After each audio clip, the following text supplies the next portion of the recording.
Hi everyone, it's Marisa Williams from Southern Technical College. Today I'm here to talk to you about street drugs and what makes me qualified. Well, I do have a Bachelor of Science that I created. It's in interdisciplinary studies. That's a mix of pre-medical and pre-law. Additionally, I do have my master's degree from Johns Hopkins University in writing. I've been a multimedia journalist for 20 years, and through that experience, I actually had the experience of touring on Ozfest, touring the country with a lot of bands and seeing all types of people on drugs throughout the years. Definitely has given me a little bit more insight than the average bear.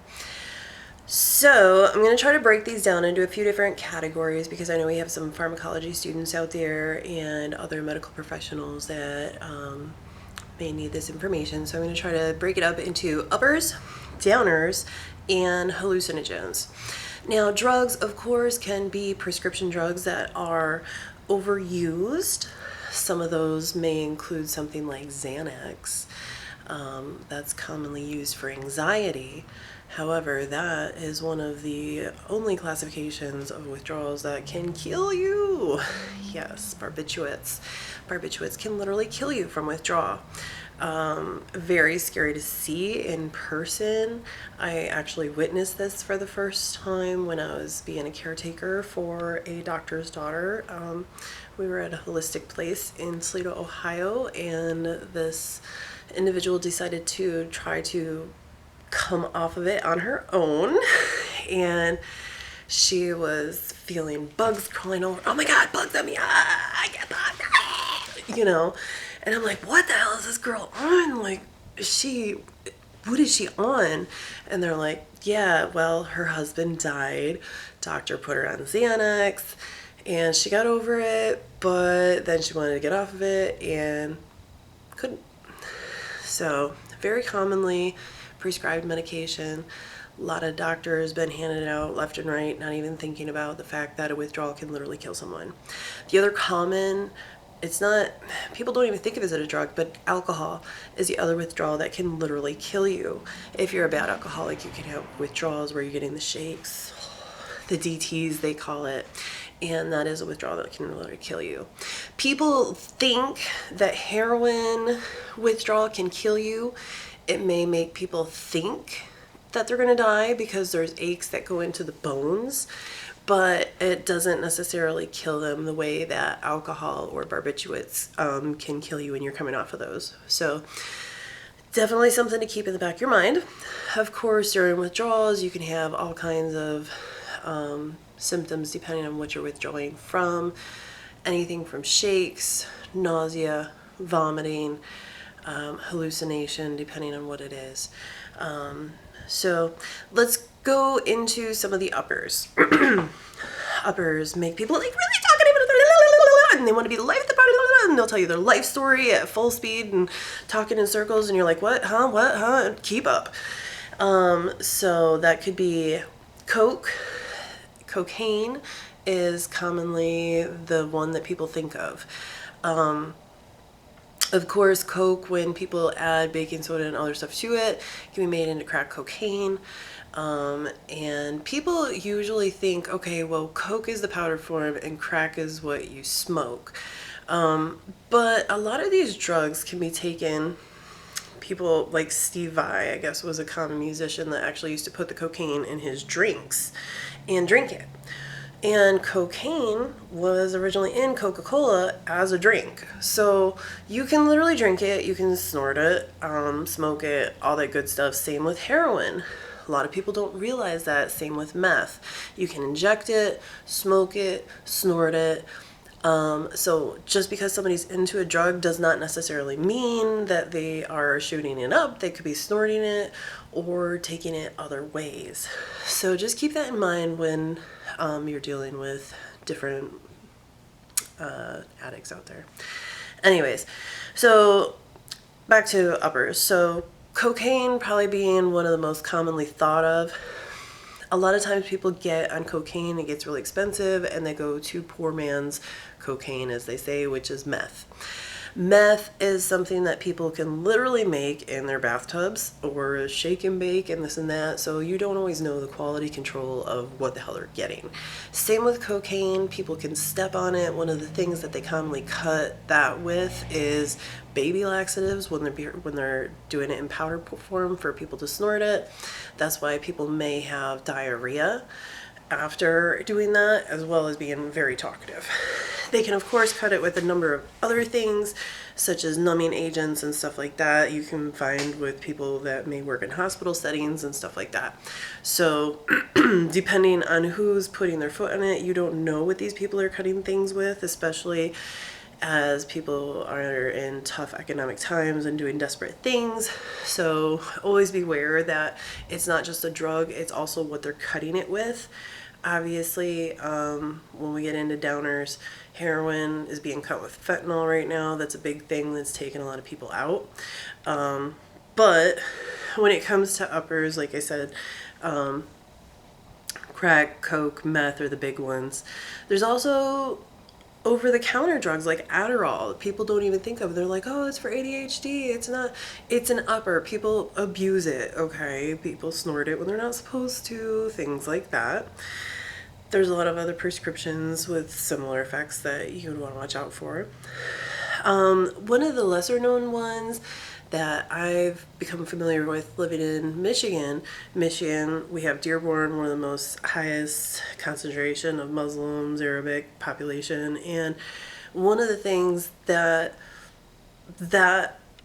became culturally popular, I guess, was khat, Khat.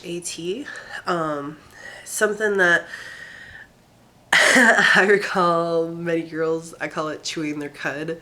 They literally look like cows out in the pasture, like chewing on this like green grassy looking stuff, and you're like, what the hell are you eating? And they're like, oh, it's khat. And there's girls that, you know, will convert, they'll put on a burqa, they'll be like 300 pounds. The next time you see them, they're a size 0, and you're like, what the hell? Oh yeah, it's just chewing this khat stuff. So that's one that can be chewed. Obviously people can mix it with other things. A lot of things can be derived from it. The zombie drug has flocka, and that's the bath salts, and people are making khat with these bath salts, taking derivatives of the khat plant and mixing it with the bath salts as well as other things. So that's one of the other bathtub brew drugs that are out there, the zombie drug. We'll get more to that in a little bit. Well, actually, I guess we can just talk about it right now. So anyways, like I said, they are taking bath salts. They commonly call it flocka. That's the one that people are like, oh, they're eating each other's faces. And yeah, it literally makes you want to kill people. It literally makes them want to eat people. It makes them suicidal. I just had a situation where I ran into someone I didn't know was on this. I guess when they took it, they were under the impression that it was acid. It was not. I had not even heard of the drug until we were in the hospital. He had both kidneys failing, and they were like, yeah, he tested for the zombie drug, and apparently they had a 17-year-old that died 2 days before from it. And in this particular batch, they had mixed the bath salts with PCP. And if you're familiar with PCP, that's another thing that is, it's kind of a borderline of an upper, but kind of hallucinogen. Definitely makes that superhuman strength. Don't want to get in a fight with anyone who's on PCP. Do not poke sticks at them because they will just erupt into the Hulk. And same thing with the zombie drug. It's not always mixed with PCP. That particular batch was. I guess it's literally made in people's bathtubs half the time, so you don't know what they're putting in it. It could be anything from ecstasy and heroin to anything that you can imagine that people just have around their house. So, and it can mimic the look of sugar, so a lot of times people are putting it on like gummy bears and stuff like that. They'll think like this person thought it was acid. Wasn't.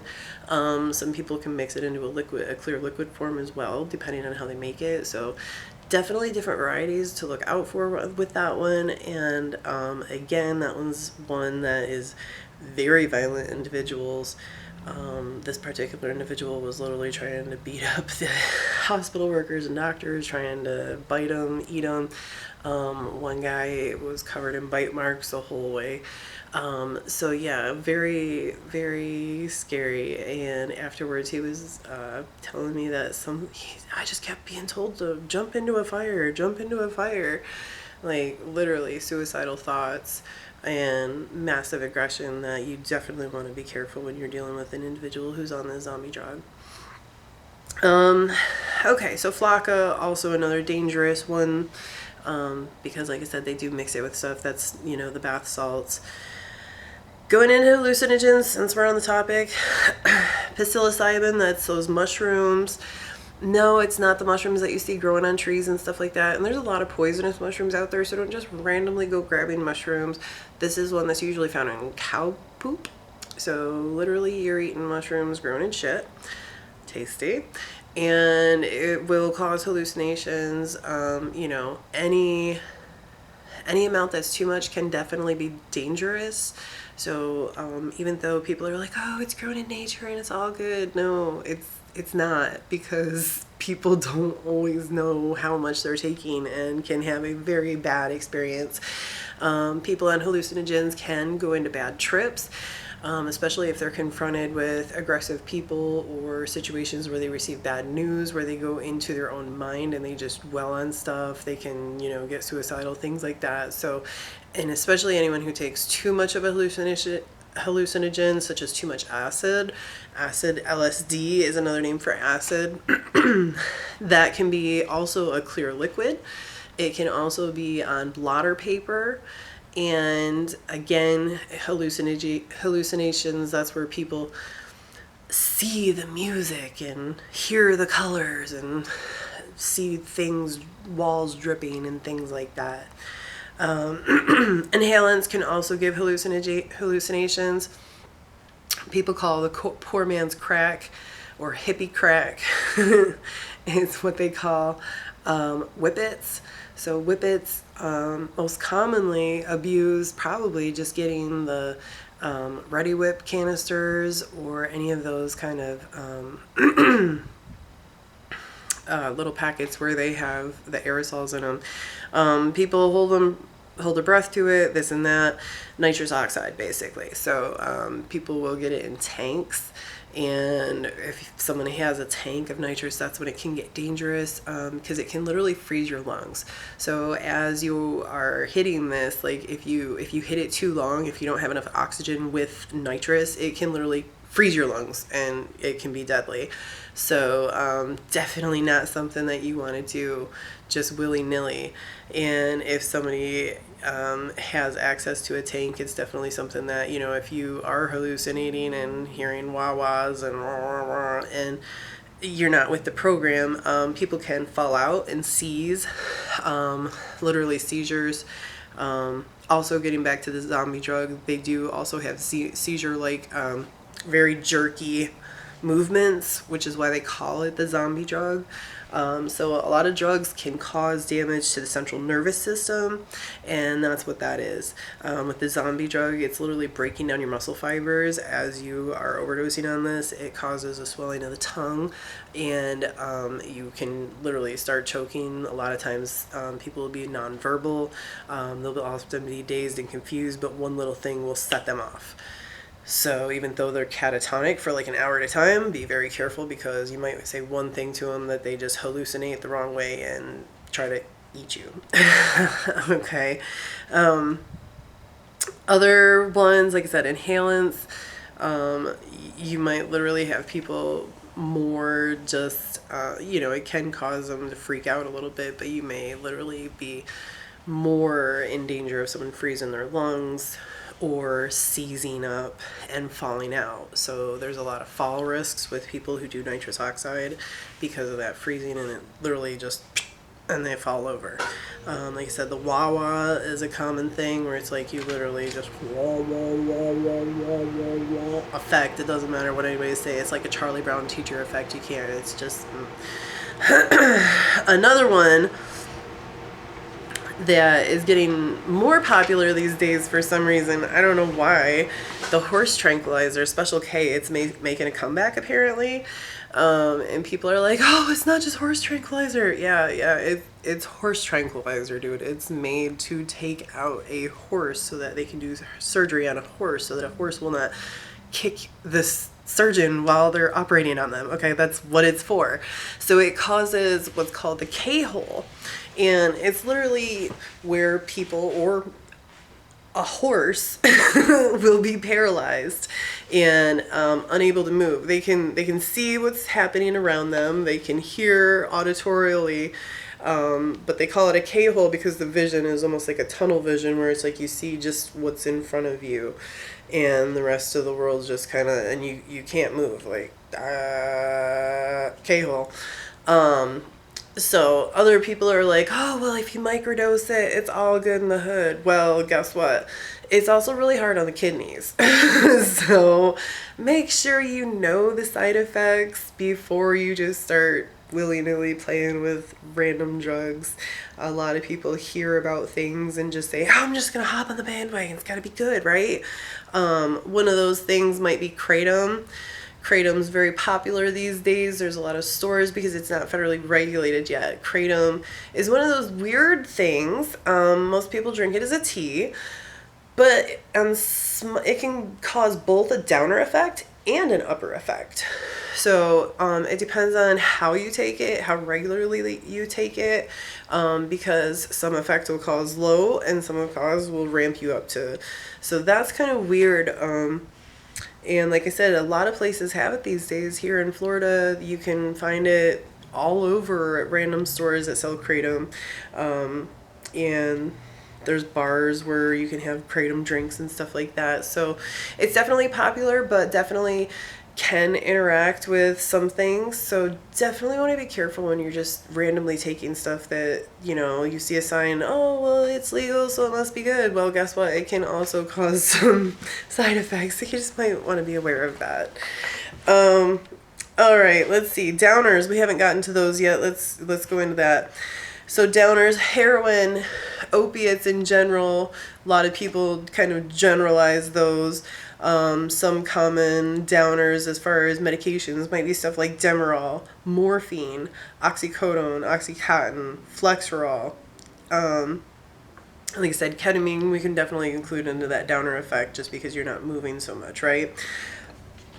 So with opiates and downers in general, and another medication I'll throw onto that list is going to be Valium. Even though that's a psych med, it does cause that sleepiness and stuff like that. So a lot of times when people's on downers, they'll have what's called the nods, where they're like, oh, hey man, oh yeah, no, I was just resting my eyes. Literally, you'll think someone's sleeping and they can hear you, they're semi with the program, but not to the point that they're going to interact until there's something that really catches their attention. And you're like, what, you heard all that? What? And it's also, you'll see people that, are just sitting there and then, so that's the nods. So that's usually a symptom of downer. I also call it the mouthful of mashed potatoes, where it literally sounds like somebody has a mouthful of mashed potatoes. They're slurring, their speech just trails off, and they like kind of forget what they're talking about, and then like 20 minutes later come back and try to finish that same sentence, and you're like, what the hell are you talking about? In their mind, you're still in that same conversation because they literally just fell asleep momentarily and then came back with it. That's the nods. So with downers, you notice a lot of that type stuff. Those are like your muscle relaxers, things like that. Marijuana is often considered in that downer category, as is alcohol, even though you don't necessarily get the nods and stuff like that the way you would with some of those heavier medications. Technically, with marijuana, you are slowing down. People say, oh, they're driving on the road and they're so paranoid, they're driving so slow and this and that. You're moving slow, you get, people say, oh, you get couch lock, you feel like you don't want to move. So that definitely falls into that downer symptom category. Sudafed, let's talk about that for a minute, because that is something that people buy over the counter, and some people think of it as a downer, but if you give it to a kid with ADHD, it might have an upper effect. It does have that methamphetamine in it, which is why they use it to make meth. So that's why when people go to buy cough syrup, they're like, why am I getting ID'd to buy cough syrup? It's because people are using it to make that bathroom brew of the meth. So that's definitely one that, to be aware of. Salvia is another one that's really popular these days, and DMT. Those two also kind of go into more of the hallucinogenic category, I would say. A lot of the kids are smoking it these days and stuff like that. If you see any of the videos on YouTube, you see them getting all like, ooh, loopy and out of the program. So definitely another one to be concerned with, but a lot of those effects kind of wear off. Like if they're smoking it, some of them will be worn off within like 20 minutes or something like that. So that's at least a good thing that you don't have to worry about. Whereas acid, somebody might be on that for 12 hours, and that goes into the spinal cord, your cerebral spinal fluid. So you're not going to necessarily see it in urine tests and stuff the way you do with other drugs. Peyote is another hallucinogen that is a little cactus, actually. It's just a little teeny tiny button on a cactus. And so I'm sure we've heard about people going into the desert to take a Native American vision quest on peyote, right? So that's that one. Another couple that I want to just mention, date rape drugs. Special K is included in date rape drug categories because, like I said, when you take it, it literally, you can see and hear, but you can't necessarily move because you're in a K-hole, and when you can't move, that makes you susceptible to being raped. So that's one that's thrown into that category often. Roofies, Rufinol is the technical name for it. Those are probably the more commonly thought of date rape drug, as well as GHB, which is gamma hydroxybutyric acid. I hope I said that right. So GHB is interesting because it's usually a clear liquid. It does not necessarily have a smell or a taste, so it's odorless, it's tasteless, so it's very hard to detect in a drink.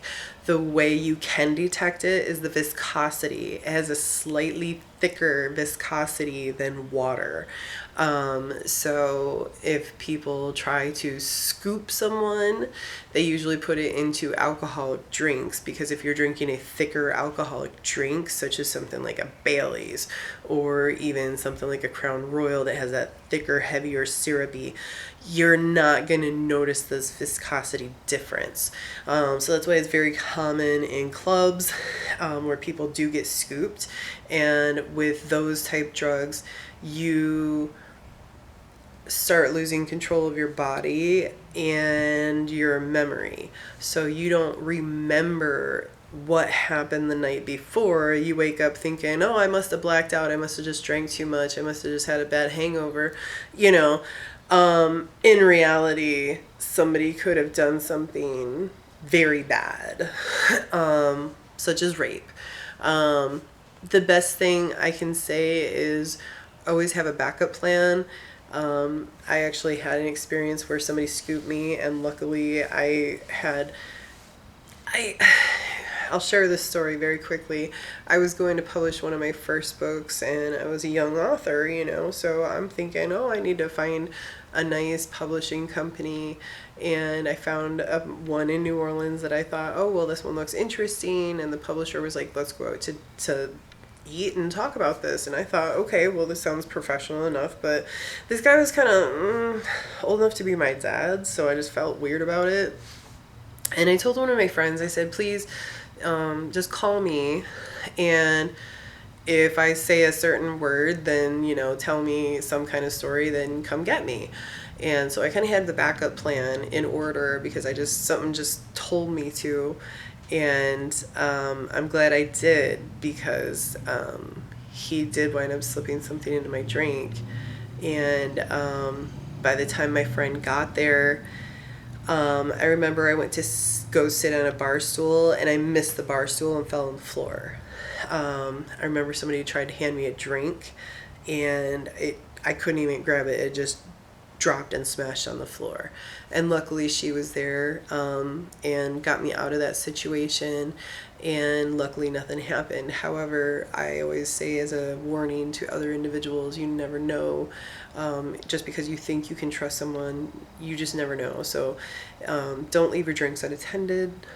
If you go to the bathroom, just order a new drink. Drink it before you go to the bathroom. Don't just leave it sitting around. Don't just trust someone to keep an eye on something. Don't just think you can set the drink down and go dancing, because it's not a good idea. So like I said, there's a lot of different drugs that are out there, and a lot of different symptoms to look for.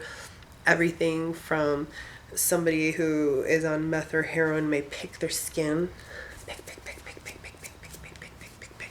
Skin pickers, and that can result in sores, stuff like that.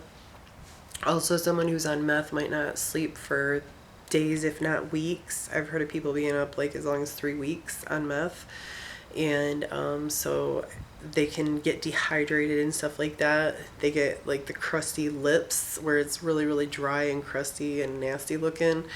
Obviously, changes in dental can be a big sign of drug use over time. Somebody who does meth, heroin, crack can literally smoke their teeth away, as people say. So they get really bad, the black tooth grin and stuff like that. That's definitely a telltale sign that people look for. So when people talk about dental hygiene, it's not just because they're thinking your teeth look pretty. It's literally because they can tell if you're on drugs because of what your teeth look like a lot of times. So there's a lot of different things you can look for in the medical professional world. Just because somebody could be a needle user does not necessarily mean that they're shooting up in the crook of their arms.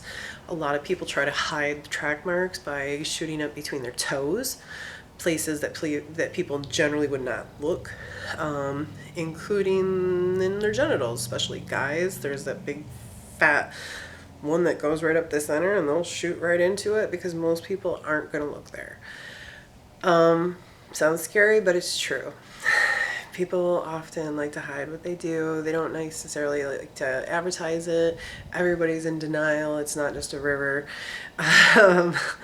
If you ask someone if they do something, 9 times out of 10, even if they do, they're going to be like, no, or maybe just a little bit, or I just have a baby habit, or I only do it on the weekends. And whatever, I'm not here to judge people. I'm just here to educate people. And I want people to know what they're dealing with in the medical professional world.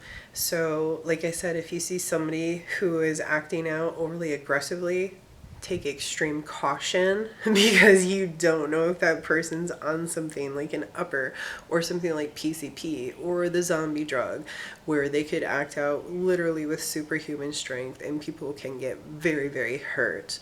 Like I said, the last individual that I saw, or the only individual I saw that was on that zombie drug, there was probably a half dozen people that wound up hurt, and everyone luckily survived, but everybody was like, there's so many things that could have gone wrong, and people literally could have been dead.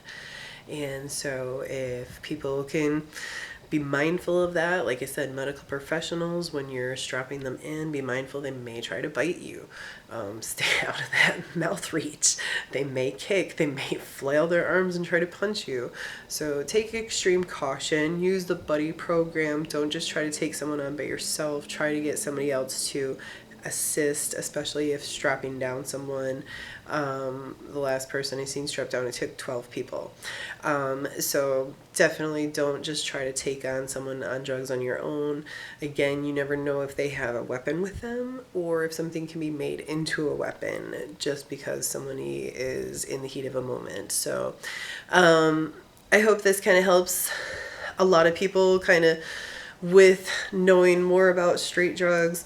I will have another series on foods that can be deadly as well. So be on the lookout for that, as well as other videos on the Learning Loop. And thanks so much for joining us here again.